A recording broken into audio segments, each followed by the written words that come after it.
Police शेवटी तपास करतील आणि जे काही पोलिसांना मिळेल त्यावर कारवाई केली पाहिजे। शेवटी जर जरांगेने असं जर बोलले असतील तर पोलिसांनी यावर तातडीने कारवाई केली पाहिजे असं मला वाटतं। एक प्रकारे त्यांचा रोष हा ओबीसी नेत्यांकडे दिसतो की त्यांच्या हत्येचा कटा कुठे त्यांना असं वाटत होतं की माझ्यावर जो कट रचला त्यांनी आणखी काही नेत्यांच्या विरोधात कट रचला, त्यामध्ये त्यांनी पंकजा मुंडे आणि संकेतचं नाव घेतलं। नाही, मला याच्याबद्दल पूर्ण माहिती नाही आहे, पण ज्यांनी काही हे केलं असेल किंवा जे काही त्यांच्याकडे माहिती असेल त्यावर पोलीस कारवाई करतील असं मला वाटतं। त्यांनी असाही शब्द वापरला की फडणवीसांनी सुद्धा सावध राहावे, म्हणजे नेमकं काय शिजून आले या सगळ्यामागे असं वाटतं? नाही, मला काही माहिती नाही। मी वारंवार सांगतो की जरांगेने जर इतका मोठा गौप्यस्फोट केला आहे तर पोलिसांनी तातडीने काळजी घेतली पाहिजे आणि तातडीने चौकशी केली पाहिजे। मी मुख्यमंत्र्यांना विनंती करणार आहे का की हे सगळं प्रकरण गंभीर आहे, तुमच्या मुलाचं नाव आहे, त्या पोलिसांना जातीनं या सुरक्षेच्या प्रकरणाकडे लक्ष दिलं पाहिजे? नाही, बिलकुल लक्ष दिलं पाहिजे पोलिसांनी आणि तातडीने कारवाई केली पाहिजे। कोण कोण याच्या मागे आहे त्याचा पर्दाफाश केला पाहिजे। 24 तासने जे पुण्यातलं जमीन प्रकरण उघडकीस आणलं होतं त्याबाबत अजित पवारांनी एका प्रकारे कबुली दिली आहे। 4 महिन्यापूर्वीच असं काहीतरी घडत असल्याची कल्पना आल्याची ते बोललेले आहे। नाही, तर अजितदादांनी जे म्हटलं आहे शेवटी त्यांना त्यांची माहिती आहे, पण राहिला महसूल खात्याचा प्रश्न, तर महसूल खात्यांनी प्राथमिक जे काही आमच्याकडे रिपोर्ट आला आहे त्या आधारावर एक तहसीलदार, आमचा मुद्रांक अधिकारी आणि जेव्हा हे मुद्रांकाचे डॉक्युमेंट ज्या ज्यांनी केले, कंपनीचा मालक असेल, खरेदी विक्री करणारे असतील, जे काही नोंदणीच्या वेळी ज्यांनी ज्यांनी सह्या केल्या, कंपनीचे त्या ठिकाणी जे काही कंपनीमार्फत ज्यांनी सही केली किंवा त्या डॉक्युमेंटवर ज्यांनी ज्यांनी सह्या केल्या, ह्या ज्या पहिल्या टप्प्यात आम्हाला आढळल्या त्याच्यावर गुन्हा दाखल केला आहे आणि पुढील सखोल चौकशीमध्ये इतर गुन्हे दाखल होतील। काल एकनाथ खडसे यांनी असं म्हटलेलं आहे की मी महसूल मंत्री असताना या प्रकरणाच्या बाबतीत माझ्यावर प्रचंड दबाव होता, सहाय्यक निबंधकांची नार्को टेस्ट केली तर सत्य समोर येईल, आता तुमच्याकडे ते का?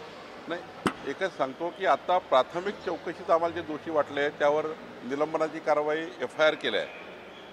आता सखोल चौकशी आमचे SCS महसूल खारगे करतायत, तर खारगे समितीचा रिपोर्ट आला की मग त्याच सखोल चौकशीत त्या कंपनीचे डायरेक्टर कोण आहेत, प्राथमिक चौकशीमध्ये जे जे नोंदणी करण्याच्या वेळी स्टॅम्पवर जे काही कंपनीची नोंदणी झाली वगैरे वगैरे ते आढळल्यात, त्यांना आम्ही कारवाई केलेली आहे, पण पुढच्या टप्प्यात समितीचा रिपोर्ट आला पुढची कारवाई करू।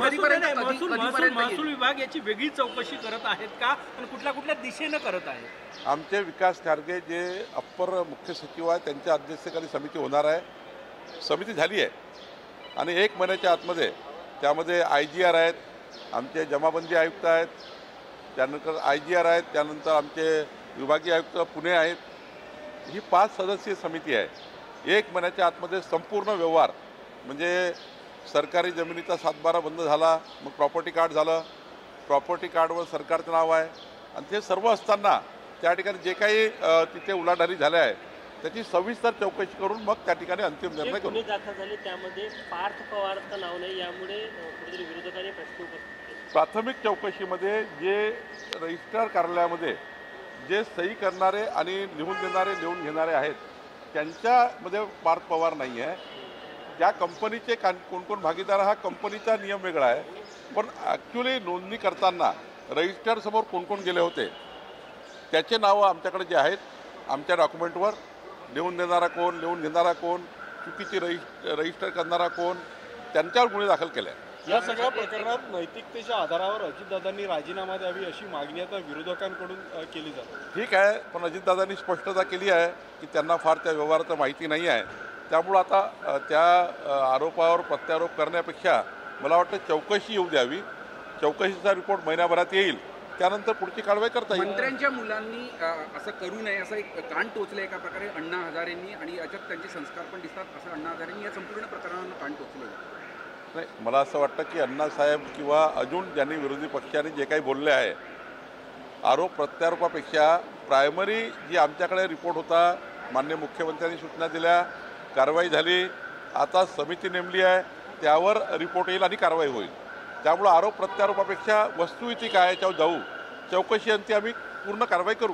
दादाच्या दुसऱ्या मुलाची टँगो नावाची कंपनी, दारू कंपनी आहे असा आरोप हर्षवर्धन सपकाळांनी केला, दादांनी तिला मदत केल्याची ते म्हटलं। जे बोलणारे आहेत त्यांनीच आरोप सिद्ध करावे. मी त्यामध्ये काही ना बोललो आहे ना मी ऐकलं आहे.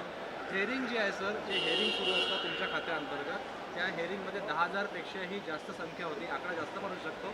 त्या हेअरिंगमध्ये अशा पद्धतीनं अन्याय कोणावर होऊ नये आणि अशा पद्धतीने लोक येऊ नये. महसूल मंत्री म्हणून तुमच्याकडे किती हेअरिंग आहेत असे, आणि मंत्रालयामध्ये दररोज हेअरिंग होत असतात?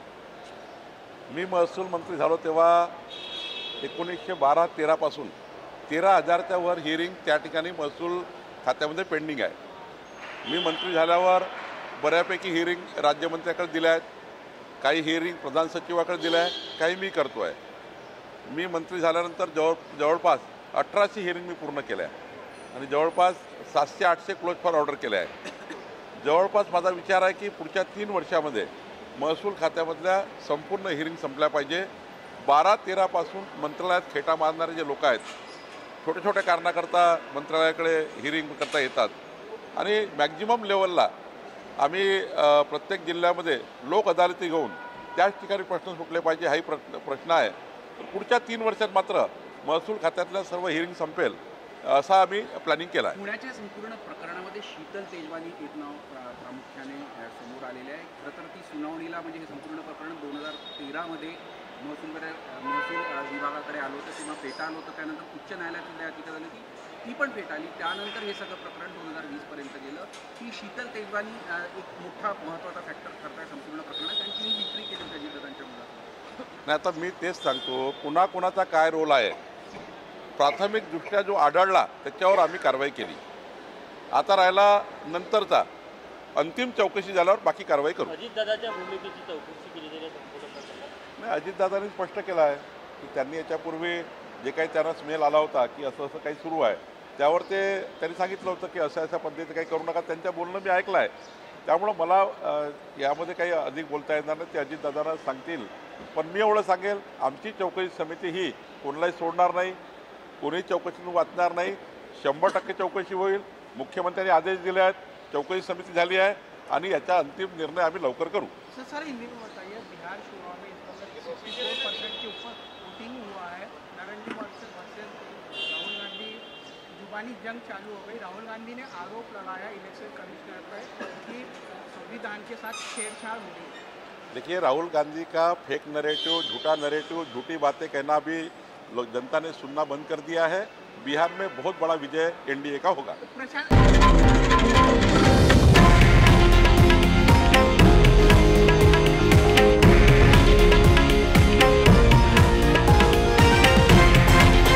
हे आहे देशातील नंबर 1 न्यूज नेटवर्क आणि आपण पाहत आहात TV9 मराठी, एकमेव.